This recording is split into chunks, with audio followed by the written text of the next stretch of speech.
Fala pessoal, esse corte tá incrível aqui no nosso canal da Cooperação em Ação, porque eu bati um papo com o meu mestre, meu professor Roberto Martini sobre cultura de paz, sobre cooperação. Assistam, compartilhem e, é claro, não deixem de se inscrever aqui no nosso canal, tá bom? Um grande abraço!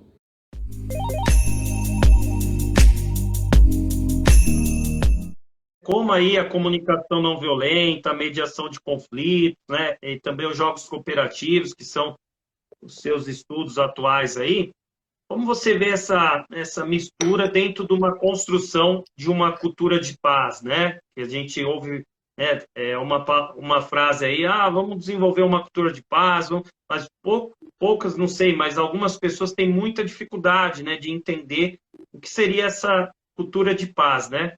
Você poderia fazer para nós um apanhadinho cooperativo aí dessas ações? Tá, vamos tentar, então, que esse assunto é longo, né? É, sim, é. Ó, é, eu começaria conversando um pouquinho sobre o conceito de cultura, né? Sim. Então, a gente primeiro precisa entender que cultura, precisa observar que cultura não é só alguma coisa que me forma, né? Que me determina, é isso, mas é também uma grande possibilidade de eu transformar as relações e a forma como eu me relaciono com as pessoas e com o mundo, né? O, o Maturana fala em cultura como redes de conversações, né? Redes de conversações são as diferentes formas que eu me relaciono, né, com as pessoas. Então, quando mudam as redes de conversações, quando mudam as formas de eu me relacionar com as pessoas, a cultura muda. Então, por que eu estou falando isso? Para a gente não ter um olhar assim muito encaixotado para a cultura e achar que esse mundo que está aí é um mundo que está posto e só nos resta então viver nesse mundo que está pronto, né? Quer dizer, o mundo não está pronto, né? O mundo é o mundo que a gente fizer, que a gente quiser fazer, né? A Eu monja, tenho, a monja, a monja Coen fala bastante disso, né? De uma imposição que nos colocaram aí, né? Historicamente, e é, mostraram muitas vezes um lado, né? Um lado da é, moeda, né? é. Então, por exemplo, imagina assim a nossa a nossa época assim de criança, e época mais jovem, quantas coisas não foram transformadas, né? Eu tenho um exemplo que é essa questão das mulheres, né, das meninas, adolescentes e jovens, né, na relação que elas têm com o namorado e com a família, sobre, por exemplo, trazer o namorado para dormir em casa. E eu lembro, assim, perfeitamente a época que eu namorei, eu estou falando de coisa de 25, 28, 30 anos atrás, né, e isso é muito pouco tempo, né? Você não tinha nenhum amigo meu, e eu desafio os ouvintes aí, que têm aí mais de 50 anos, as pessoas que estão aqui com a gente, se tinha algum amigo que dormia na casa da namorada. Eu dormia na casa. Putz, isso era raro, assim, era muito raro, assim, há 20, 30 anos atrás. Hoje, eu tenho muitas notícias de como isso mudou, né? Isso mudou, assim. Então, a gente está falando de cultura. Então, vejam como isso é uma avalanche de mudança. A gente precisa ter a lente bem justinha para ver essas mudanças acontecendo. Isso vale para o nosso campo de trabalho também, né? A gente que fala de cooperação, de pedagogia da cooperação, veja quanta coisa mudou, né? Quanta coisa mudou. O exemplo que eu dei agora há pouco, de pensar um festival de jogos escolares lá em 1995, como foi para as pessoas desafiador aceitar mudanças cooperativas naquele formato, né? Você vê hoje assim como isso está presente em boa parte dos jogos, dos festivais de jogos que são criados pelas diferentes prefeituras do Brasil, né?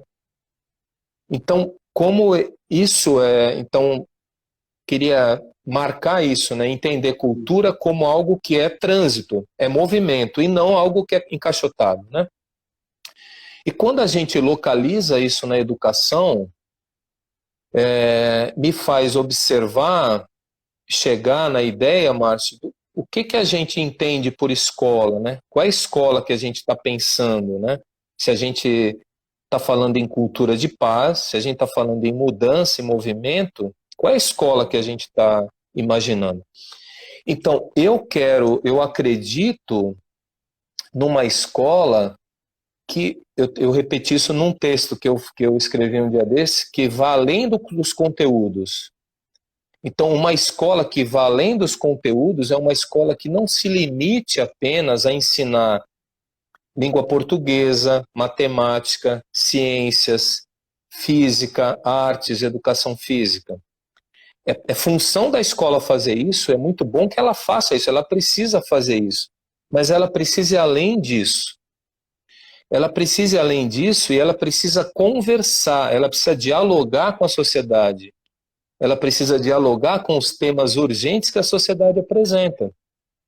Então, por exemplo, nós estamos falando para uma turma, uma boa turma de Santo André, tá certo?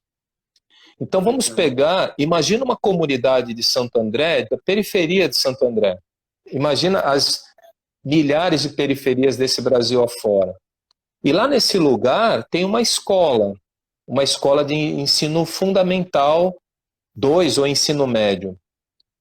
E essa escola tem um índice de gravidez na adolescência que é absurdo. As jovens, as meninas dessa comunidade, elas têm um número absurdo de jovens que engravidam na adolescência. Esse é um fato, esse é um dado, essa é uma informação que, se a escola continuar se limitando apenas a ficar ensinando matemática, língua portuguesa, ciências, educação física, e não abrir a janela para dialogar com esse tema, que me parece que é urgente, trazer esse tema para que a escola inclua, já que as meninas estão sendo, vou chamar, vulneráveis nesse ponto, né? Estão engravidando precocemente, né?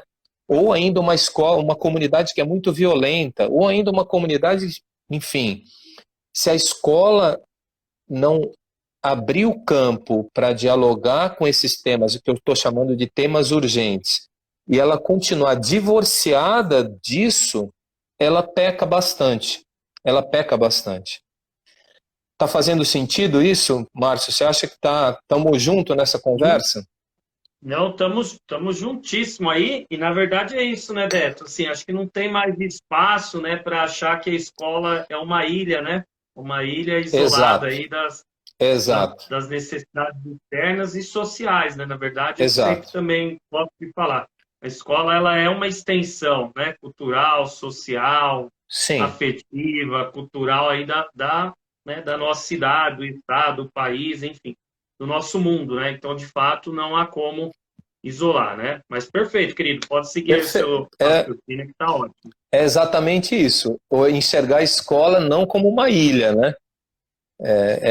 Essa escola que é misturada com a comunidade, é misturada com as urgências, com os saberes que estão todos aí. E eu não quero aqui colocar hierarquia, assim, dizer que é mais importante isso ou mais importante aquilo. E também não quero descartar a importância que esses saberes, né, a gente diz que foram historicamente e socialmente elaborados na matemática, na língua portuguesa, em todos os saberes, que eles não são importantes, muito pelo contrário, né? A gente precisa continuar se apropriando disso, né? Porque isso também ajuda a gente a entender o mundo. Mas eu estou querendo enxergar não eu, né? Tem muitos autores aí que falam sobre isso, né? Uma escola que vá além. Então, a gente está falando de cultura de paz, de transformação, e dessa escola, né? Essa escola que olha além dos muros, né? Que não seja uma ilha. Então, veja que coisa curiosa, né? Ó, nós estamos vivendo uma pandemia, né? Esse é um momento desafiador para a população do planeta, tá certo? Muitas pessoas estão sofrendo, não é isso? Então, vou trazer duas informações, né? Vocês lembram que um carregamento de testes para o coronavírus e alguns medicamentos, além do teste, tinham equipamentos de proteção. Eles foram roubados no aeroporto de Guarulhos, se eu não me engano, por uma quadrilha. Sim, Então, repara, assim, né? O momento é delicado, tem gente sofrendo, tem gente morrendo, chega um carregamento de equipamentos de proteção que vão ser, obviamente, extremamente úteis para a sociedade e testes do coronavírus. E algumas pessoas se acharam no direito de roubar esses equipamentos para talvez vender mais caro e ganhar mais dinheiro, né? Alguns políticos, recentemente, tem uma notícia no Rio de Janeiro, eu ainda não tenho plenas garantias, isso aí, acho que vai ter um processo e tal.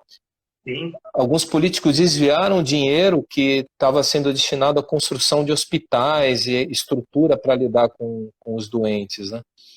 Então, veja, a gente está falando de cultura de paz, a gente está falando de valores, a gente está falando de transformação, de cultura e, obviamente, de transformação social. Com esse quadro desafiador, em que valores humanos assim tão nobres são postos à prova, né? Eu coloco isso como um tema mais do que urgente, urgentíssimo, para que a educação e a escola não podem perder o passo nessa história. A gente não pode ficar assistindo isso e continuar se dedicando a ensinar língua portuguesa, matemática, ciências, educação física, arte. Precisa dar um salto, precisa ir além, né? A escola não é a única responsável em lidar com valores humanos, ensinar valores humanos, mas é muito potente, assim, o poder que a educação tem, assim, é enorme de ajudar a formar pessoas, cidadãos que consigam enxergar o mundo com uma ótica da empatia, com uma ótica da solidariedade, com uma ótica da cooperação, com uma ótica do respeito às diferenças. Então, eu falei agora há pouco sobre transformação de conflitos, né? Eu tenho repetido assim que eu acho que esse tema poderia virar uma disciplina na escola. Os jovens aprenderem a mediar conflitos, aprender a lidar com os próprios conflitos. Quando eles se deparassem com um conflito, eles soubessem mediar. Eles tivessem um olhar mais atento, mais apurado, uma consciência mais ampliada, mais refinada sobre esse tema. Isso vai ajudar ele a lidar com as diferenças, isso vai ajudar ele a ajudar os amigos, ajudar as famílias, enfim.